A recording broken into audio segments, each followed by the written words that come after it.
Hi y'all, I'm Melissa and welcome to Oh My Word, Melly.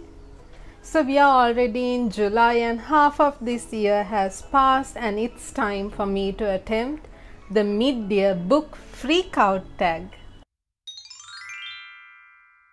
So this tag is basically where you see where you are at towards the mid of the year with your reading, with the books you have read so far and the reading goals you have set and things like that. So I hope you enjoy this video, and without further ado, let's dive right in.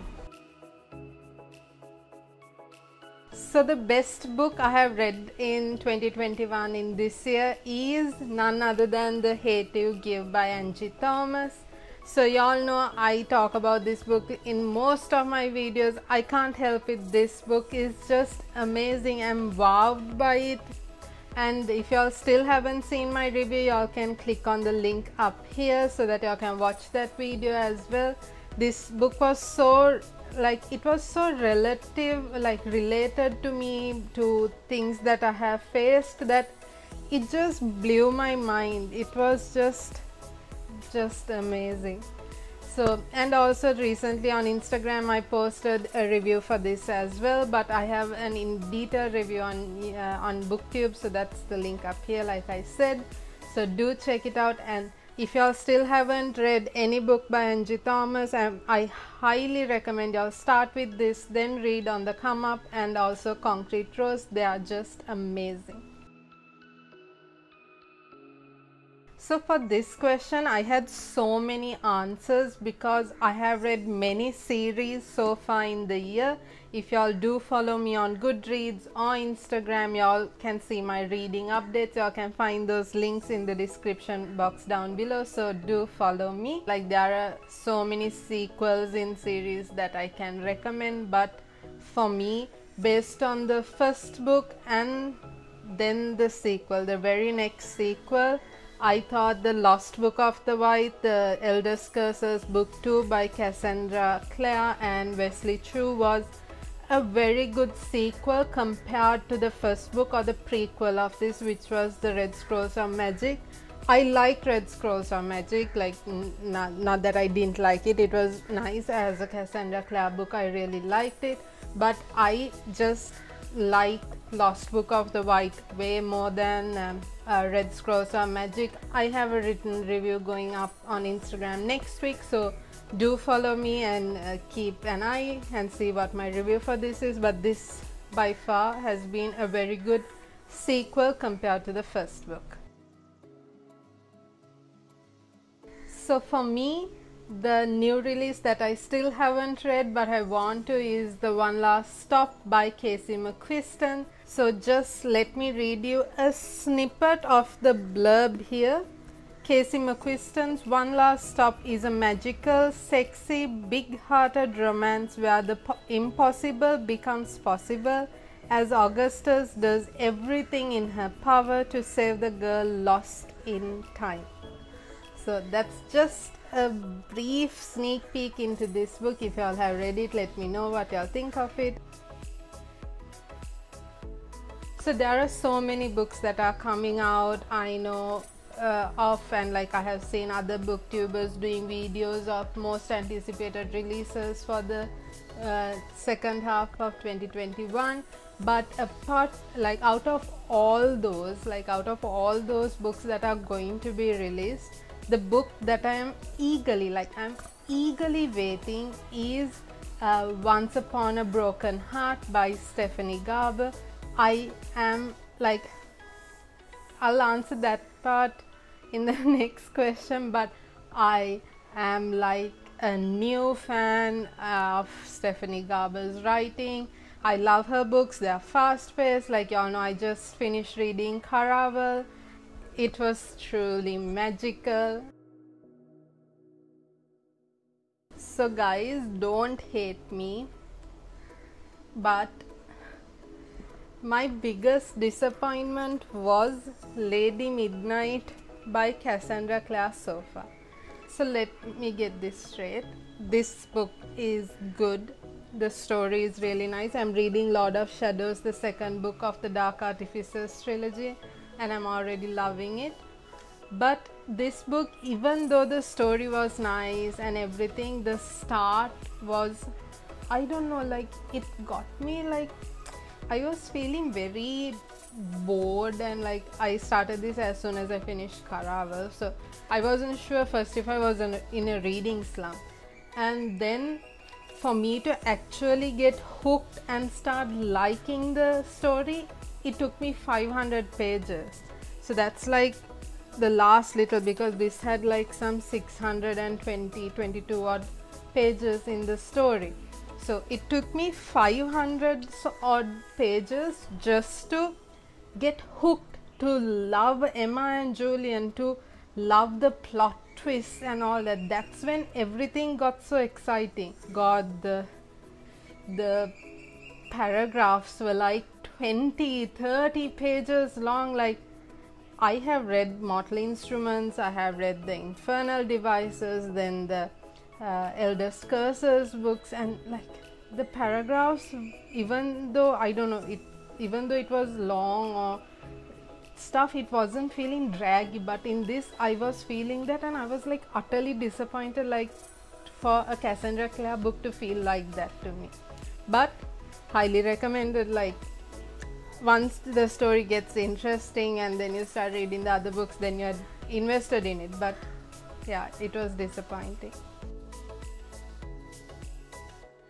For me, the biggest surprise was Finale by Stephanie Garber, the last and final book of the Caraval trilogy. So the reason I picked Finale was, when I started Caraval, like I got into it, it was hyped, everyone was like just going bonkers about that trilogy, and Caraval I felt a little bit not worth the hype. Like, I liked the story, but I just didn't like Scarlet.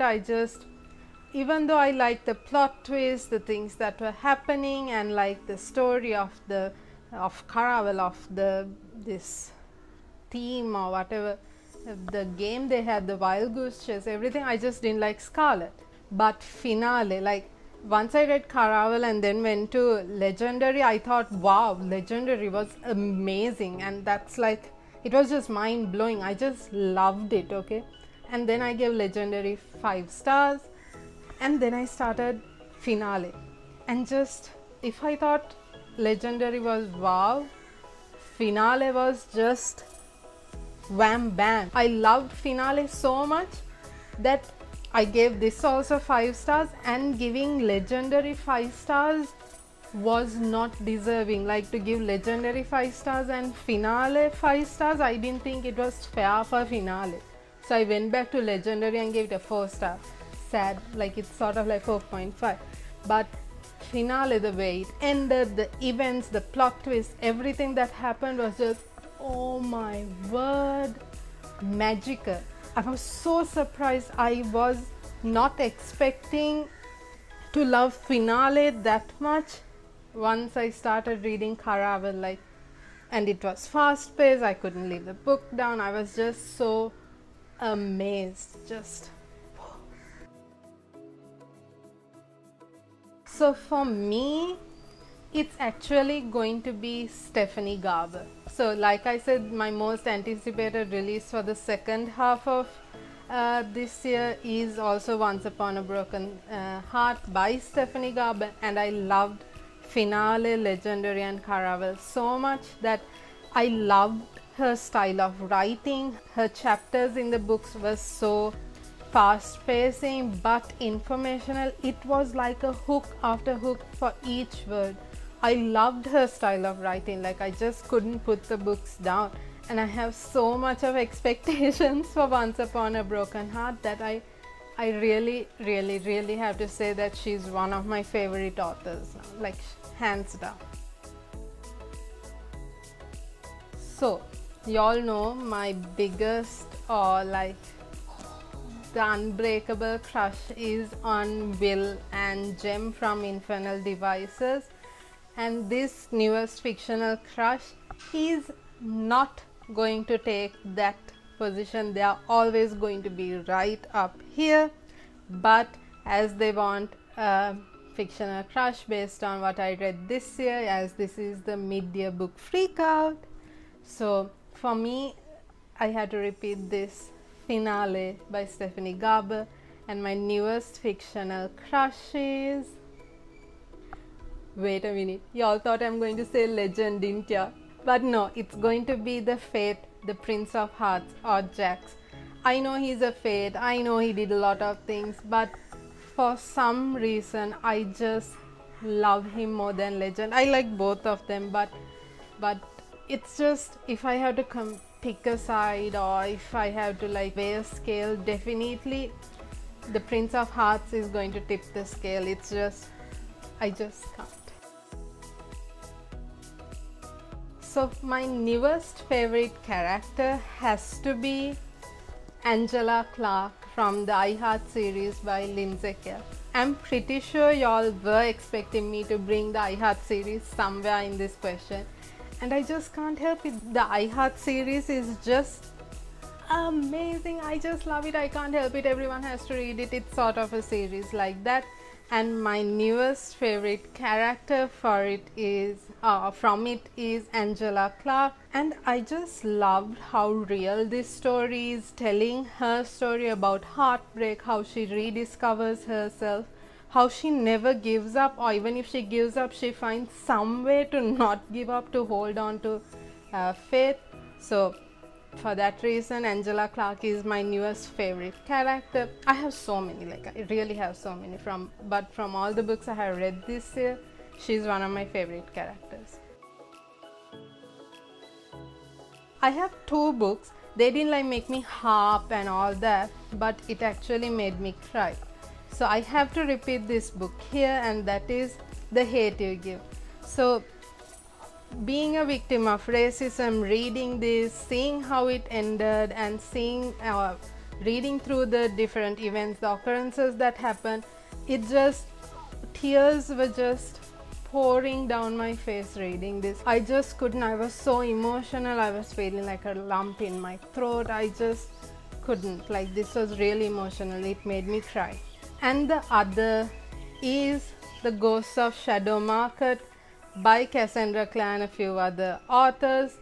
So I'm not saying the entire book made me cry. So if y'all know, this Ghost of Shadow Market is like, if y'all haven't read it, please read it after y'all have read the Mortal Instruments, Infernal Devices and whatnot. I'll soon be doing a video on YouTube of the order how you should read Cassandra Clare or Shadowhunter books.